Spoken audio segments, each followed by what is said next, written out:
Melindungi aku dari malapetaka sehingga kesakitan tidak menimpa aku. Itu adalah bagian yang keempat dari doa Yabes. Bapak dan Ibu yang dikasihi oleh Tuhan, ada sebuah kisah tentang dua orang teman yang dari sejak kecil berteman baik. Mereka selalu berbagi cerita, berbagi pengalaman dan ilmu. Suatu saat mereka diberkati oleh Tuhan, lalu mereka bersepakat untuk membuat perusahaan.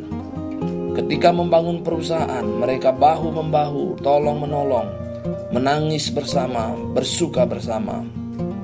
Ketika perusahaannya makin berkembang dan semakin jauh, keuntungannya pun semakin besar. Mereka mulai mengalami friksi dan merasakan bahwa pembagian keuntungan tidak adil.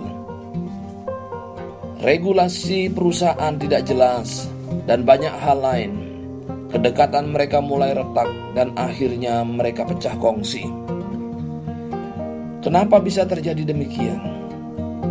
Karena berdoa minta berkat dan diberkati tapi lupa minta perlindungan dari malapetaka dan kesakitan.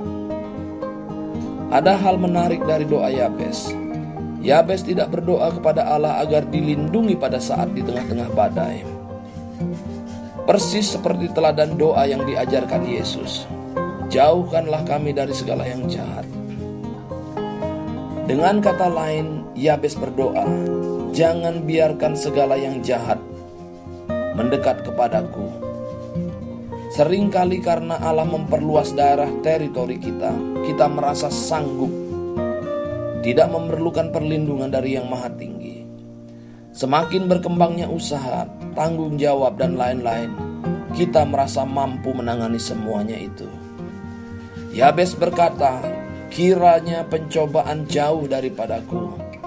Ketika pencobaan jauh dari dia akan terhindar dari kesempatan jatuh di dalam dosa.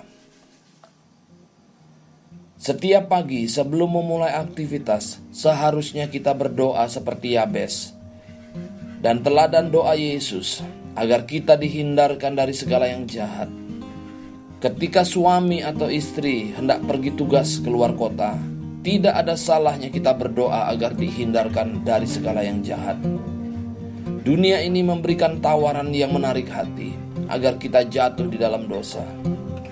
Dengan berdoa seperti Yabes, kiranya Engkau melindungi aku dari malapetaka, sehingga kesakitan tidak menimpa aku. Kita meminta intervensi dari Yang Maha Tinggi untuk menghindarkan kita dari segala yang jahat. Dengan berdoa seperti itu, bukan berarti kita tidak akan menghadapi tantangan. Janganlah berpandangan bahwa ketika kita berdoa seperti Yabes, kita tidak memainkan peran yang penting. Kita hanya tinggal duduk-duduk saja, lalu Allah mengerjakan segala sesuatu. Kita memiliki peran penting, meminta Allah menghindarkan kita dari segala yang jahat. Kita harus mengenal strategi iblis untuk mencobai kita. Dia akan menyerang bagian terlemah dari kehidupan kita. Ada tipikal orang yang lemah ketika melihat uang. Ada orang yang lemah ketika melihat lawan jenis. Ada yang lemah ketika ditawari jabatan dan kekuasaan. Ketika kita menyadari bagian terlemah dari hidup kita bisa secara aktif meminta Allah untuk menghindarkan kita dari pencobaan yang mengakibatkan kita jatuh di dalam dosa, sehingga kesakitan menimpa kita. Bapak Ibu yang dikasihi oleh Tuhan, akibat dari doa yang dinaikkan oleh Yabes, Allah mendengar dan menjawab doanya. Dia lebih dimuliakan dari saudara-saudaranya yang lain. Maukah engkau berdoa? Maukah engkau dimuliakan? Lebih diberkati daripada sebelumnya? Setiap orang pasti akan menjawab mau. Saya mau diberkati, saya mau lebih dimuliakan, saya mau lebih ini, lebih itu. Tetapi maukah engkau berdoa seperti Yabes?